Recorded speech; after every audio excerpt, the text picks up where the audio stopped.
tell God all of my troubles when I get home. Hello, and welcome to the History of Africana Philosophy by G.K. Jeffers and Peter Adamson, brought to you with the support of the King's College London Philosophy Department and the LMU in Munich, online at historyofphilosophy.net. Today's episode, When and Where I Enter, Anna Julia Cooper. On the 23rd of March, 1925, in Paris, France, a Martinican student by the name of Jane Nardal attended a dissertation defense at the prestigious Sorbonne. The event left an indelible mark on Nardal, who was then 23 years old. She wrote of its impact a few years later in a letter to Alain Locke, the African-American professional philosopher best known as the premier theorist of the cultural movement we now refer to as the Harlem Renaissance. In her letter to Locke, Nardal writes of going to congratulate the impressive scholar who had just defended her doctoral dissertation, a 66-year-old black woman from the United States whose thesis explored attitudes toward slavery during the time of the French and Haitian revolutions. Reflecting on the effect that this experience had on her burgeoning racial consciousness, Nardal explains that, "My curiosity, my interest, already captured by other things Negro, began to awaken." We will return to Nardal, and of course also to Alain Locke, in future episodes of this series. Our concern at present is with this remarkable older woman who took an unapproved leave of absence from her job as a high school teacher in Washington, D.C., to go to France and become the first black woman to earn a PhD from the Sorbonne. Nardal identifies her in the letter to Locke as Mrs. J. Cooper, but clearly misheard or incorrectly remembered the first initial, for her name was Anna Julia Cooper. She lived a very long and intellectually productive life. Well before her achievement in Paris, she sealed her place in the annals of Africana thought with her 1892 book, A Voice from the South, which is now widely acknowledged as one of the philosophical masterpieces of black writing in the 19th century. Cooper was born into slavery as Annie Hayward in 1858 in Raleigh, North Carolina. Her mother was an enslaved black woman, and it's generally assumed that her father was her mother's master. At the age of 9, just a couple of years after the end of slavery, she began studying at St. Augustine Normal School, which would eventually become St. Augustine's University, a black college. Her studies there would stretch over 14 years, and she served as a tutor and teacher for the school. It is also at St. Augustine's that she met George Cooper, whom she married in 1877. Unfortunately, he died after just 2 years of marriage. This is tragic, of course, but it is natural to wonder how different Cooper's career might have been if her husband had lived. As in the case of Maria Stuart, whom we discussed in episode 44, being widowed arguably allowed Cooper to forge a path as a public intellectual.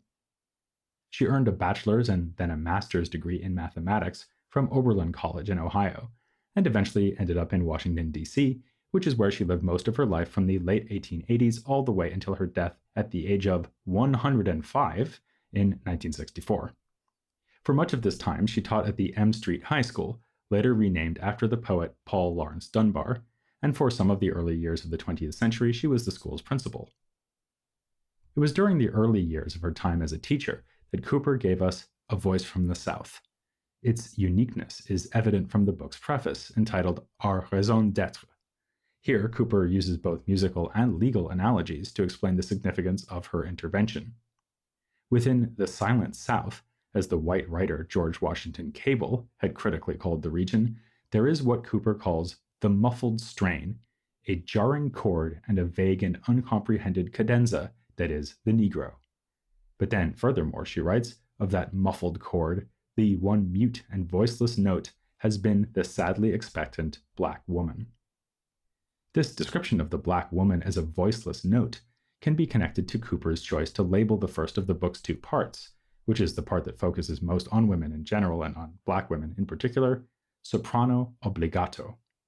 The voice from the South heard in this book is the voice of a black woman, bringing a long-ignored yet indispensable contribution to the mix of voices speaking out on America's present and future.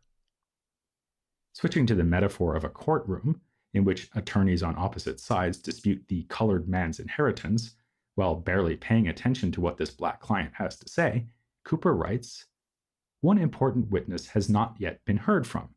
The summing up of the evidence deposed and the charge to the jury have been made, but no word from the black woman. After describing the black woman yet again as open-eyed but hitherto voiceless, Cooper makes a key point that demonstrates why this book has been so cherished by subsequent generations of black feminists. Ending the black woman's muteness is necessary, she tells us, because, as our Caucasian barristers are not to blame if they cannot quite put themselves in the dark man's place, neither should the dark man be wholly expected fully and adequately to reproduce the exact voice of the black woman. In other words, the black woman is not merely part of a genderless black collective that can be represented sufficiently well in the voices of black male authors, neither can the white woman stand in and speak up for her.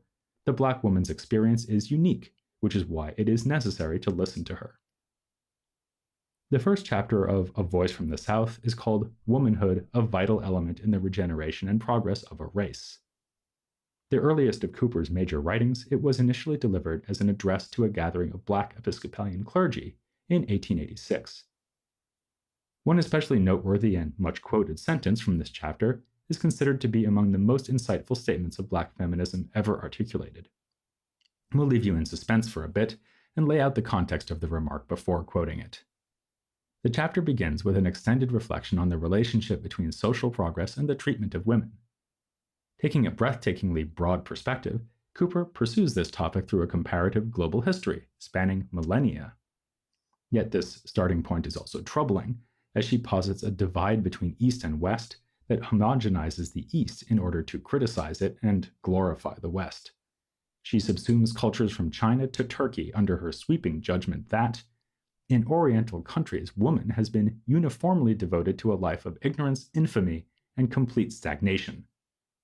The general stasis that results in the East is, she thinks, in sharp contrast with the progressive, elevating, and inspiring character of what she calls the European bud and the American flower of modern civilization.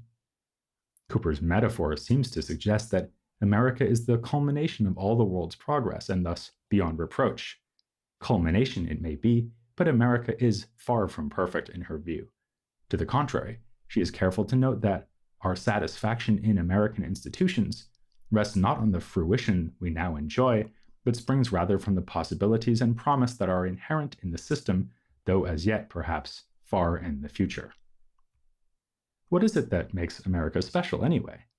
Cooper argues that European civilization has reached its greatest point thus far in American life because a high regard for women was built into two of its sources, namely Christianity and feudalism. A tender regard for women among the Germanic barbarians informed the value of chivalry that was central to feudalism, a value that magnified and elevated the position of women. You might wonder if appreciating feudalism in this way means ignoring or condoning its rigid hierarchy, but for Cooper, this is precisely where Christianity comes in. She celebrates this religion's leveling ideals and portrays Jesus as a brilliant feminist who upheld a single standard of purity for both women and men, and who stood against the judgmental tendencies through which men hypocritically place themselves above women. After the fall of Rome, Christianity adapted itself sufficiently to the tastes and prejudices of barbarian culture that the ennobling forces within both traditions could be preserved. This, for Cooper, laid the groundwork for the greatness of Western civilization. So far, this has been a broadly empirical, historical account, but now Cooper shifts to an a priori argument that there must be a close relationship between progress in general and the advancement of women in society. In other words, she sees this as a matter of pure reasoning which is in no need of empirical evidence. This should presumably not be understood to render her historical account superfluous. Rather, she seeks better to explain the mechanisms of progress that her account sought to capture. Her a priori argument is nevertheless among the more controversial points of the essay and of her thought in general. The position of women determines the progressive and regenerative character of society, not, she says, because woman is better or stronger or wiser than man, but from the nature of the case because it is she who must first form the man by directing the earliest impulses of his character. In other words, the child-rearing role of mothers is what makes women crucial to social progress, or its lack. This has some common sense plausibility, but might be criticized on the grounds that Cooper ties womanhood so closely to motherhood and homemaking that she undercuts the feminist ideal of empowering women, the very ideal that she is clearly trying to promote. A similar, though more nuanced impression may be taken from her book's second chapter, entitled The Higher Education of Women. She extols the 19th century as a time of spectacular progress, as witnessed by the numbers of women accessing higher education and thus having greater influence on the ideas and actions of the world. She feels the need, though, to consider the objection that higher learning unfits women for marriage. Cooper is unapologetic in celebrating the way education gives women greater self-reliance and expands their sense of what is possible. But she also relies on Mary Frances Armstrong's argument that education can make women better homemakers than they otherwise would have been. Their knowledge of physiology makes them better mothers and housekeepers. Their knowledge of chemistry makes them better cooks. While from their training in other natural sciences and in mathematics, they obtain an accuracy and fair-mindedness which is of great value to them in dealing with their children or employees. These passages may suggest that Cooper felt unable to challenge the essential domestic duties of women. Not surprising, you might think, since, as we've said, this book came out in 1892. But when we turn to the fourth chapter, The Status of Women in America, we find her discussing the fact that domesticity was far less inevitable in 1892 than it had been in former times. Half a century before the time she is writing, women's activities were far more confined to the kitchen and the nursery. By contrast, in the 1890s, Cooper sees no sphere as completely closed off to women. Not one of the issues of this plodding, toiling, sinning, repenting, falling, aspiring humanity can afford to shut her out or can deny the reality of her influence. No plan for renovating society, no scheme for purifying politics, no reform in church or in state, no moral, social, or economic question, no movement upward or downward in the human plane is lost on her.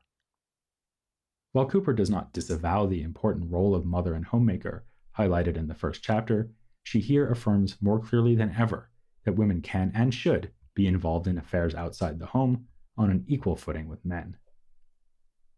Returning to that first chapter, we now arrive at Cooper's transition from discussing the social progress of women in general to the case of Black women in particular. Here, she acknowledges the contribution of Alexander Crummell, whom we discussed in episode 53, while also challenging his views. She proclaims woman's influence on social progress to be as obvious as the sun's influence on the world as the source of light and heat, and suggests it is equally unnecessary for her to spend time applying this principle to the question of Black social progress. Paraphrasing Ecclesiastes, "For is it not written, Cursed is he that cometh after the king? And has not the king already preceded me in the Black woman of the South?" The king here is Crummell, the Black woman of the South being the title of an address he delivered in 1883. There is indeed much in that essay that anticipates and thus evidently directly influenced Cooper's essay. For example, Crummell expresses the importance of women to social progress in the following terms: "I am anxious for a permanent and uplifting civilization to be engrafted onto the Negro race in this land, and this can only be secured through the womanhood of the race. If you want the civilization of a people to reach the very best elements of their being, and then having reached them, there to abide, as an indigenous principle, you must imbue the womanhood of that people with all its elements and qualities." To this, Cooper adds what she modestly suggests is a simple amendment, though on closer inspection, it may plausibly be regarded as more of a rebuke, a complaint to the king, disguised as a mere extension of his royal proclamation, if you will. Crummell's essay insisted on distinguishing the racial terms black and colored, saying, "In speaking today of the black woman, I must needs make a very clear distinction. The African race in this country is divided into two classes, that is, the colored people and the Negro population." Whereas black and Negro are interchangeable for Crummell, neither has the same meaning as colored, which he uses to refer to those who are of mixed ancestry. The distinction is important, he thinks, because of how differently situated the two groups are, especially with regard to literacy and material prosperity. The much smaller colored group outstrips the much larger black group with respect to both criteria. Crummell thinks the reason is obvious. The colored population received in numerous cases the kindness and generosity of their white kindred, white fathers, and relatives. By contrast, the black population, and most importantly for his purposes, the black woman, has been left comparatively uneducated and destitute. This is the context for Cooper's remark.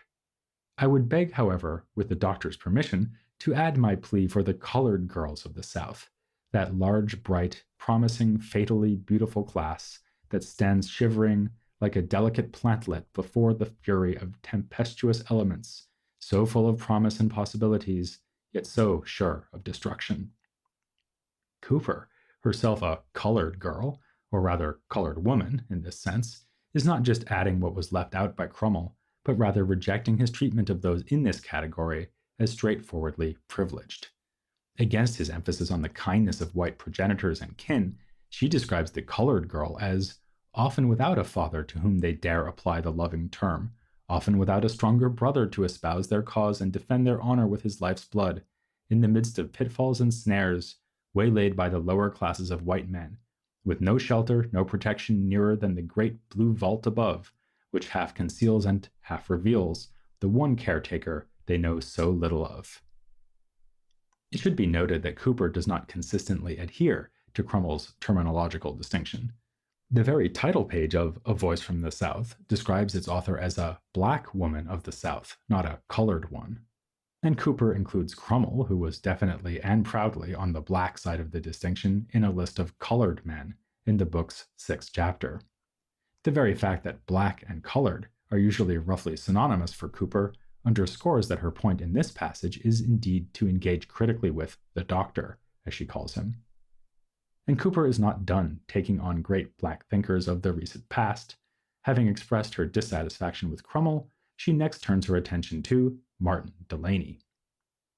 As Catherine Sophia Bell has pointed out, Cooper echoes Delany no less than Crummell with her main thesis.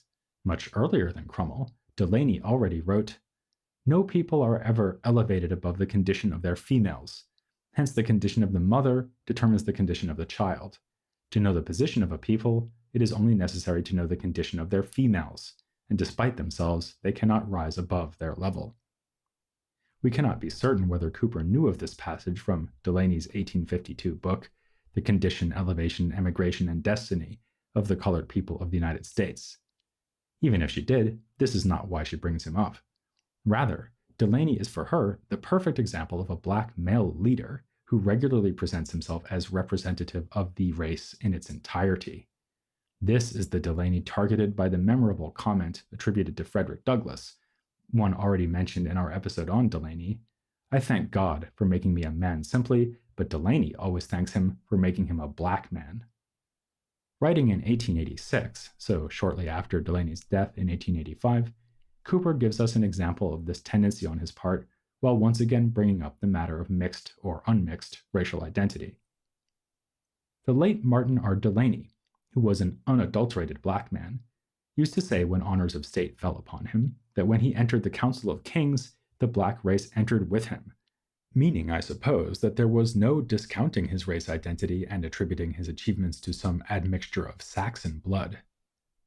Cooper shows herself charitable in explaining why Delany might have been drawn to count himself as an embodiment of his people, yet she thinks it is a sheer confusion to treat any one leader of the race as a representative of that whole race.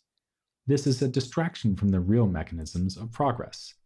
She argues that a stream cannot rise higher than its source, that a race is but a total of families, and that the atmosphere of homes is no rarer and purer and sweeter than are the mothers in those homes.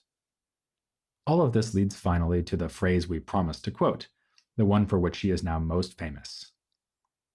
"Only the black woman can say, when and where I enter, in the quiet, undisputed dignity of my womanhood, without violence and without suing or special patronage, then and there the whole Negro race enters with me." As early as 1920, W.E.B. Du Bois quoted this comment in his feminist essay, The Damnation of Women. Much later, in 1984, Paula Giddings titled a book on black women's activism, When and Where I Enter, The Impact of Black Women on Race and Sex in America. At that time, Cooper was still a little-known figure, but by the second decade of the 21st century, Cooper had become the only woman to be quoted on the pages of the official United States passport. The quotation comes from Chapter 3 of A Voice from the South, Woman versus the Indian. In context, it is a reflection on the compatibility of the struggles against the oppression of women and against the oppression of Native Americans. indeed against all forms of oppression. So if you have a relatively recent US passport, you've carried around these words of Cooper's in your pocket. The cause of freedom is not the cause of a race or a sect, a party or a class. It is the cause of humankind, the very birthright of humanity. This is pretty good evidence that Cooper is now well on her way to being an iconic American thinker, but she has only just begun to receive her due as a philosopher. On this point, it's worth mentioning the final chapter of A Voice from the South, The Gain from a Belief. It leaves behind the tight focus on matters of gender and race, so prominent in the rest of the book, and turns to the classic philosophical question of what justifies religious belief. She traces a skeptical position, which for her is a threatening problem, back to Voltaire, through David Hume, and then in the 19th century to Auguste Comte. Unlike Antonin Firmin, who, as we saw, was a devoted follower of Comte, Cooper harshly criticizes Comte's positivist philosophy as absurd. She furthermore takes as her chief antagonist in the essay Robert Ingersoll, who was known as the Great Agnostic. Against agnosticism, she champions faith, but not by defending faith within the realm of ideas. Instead, she argues for a close connection between faith and activism, writing, the fundamental need of any nation, any race, is for heroism, devotion, sacrifice. And there cannot be heroism, devotion, or sacrifice in a primarily skeptical spirit. This is no simplistic form of religious fundamentalism. If anything, one might detect here a tendency towards relativism. Whatever belief system can best inspire activism in the name of justice deserves our allegiance. But that may not be the best ism to capture what Cooper is saying. In a brilliant essay focused on this chapter, V. Denise James compares Cooper with the pragmatist philosopher William James and argues that Cooper articulates what we may call a black feminist visionary pragmatism. Religious fervor proves itself not through ironclad arguments, but by what it can accomplish. Speaking of accomplishing things, next time we'll be turning to another female Africana thinker active around the turn of the 20th century, whose practical and political achievements are still celebrated today. She drew attention to the horrifying tragedy of lynching in the United States, and in order to condemn it, had to overcome opposition to the very idea that a woman might speak out on such issues. So join us next time for another important voice from the South, Ida B. Wells, here on The History of Africana Philosophy. I'm gonna tell God all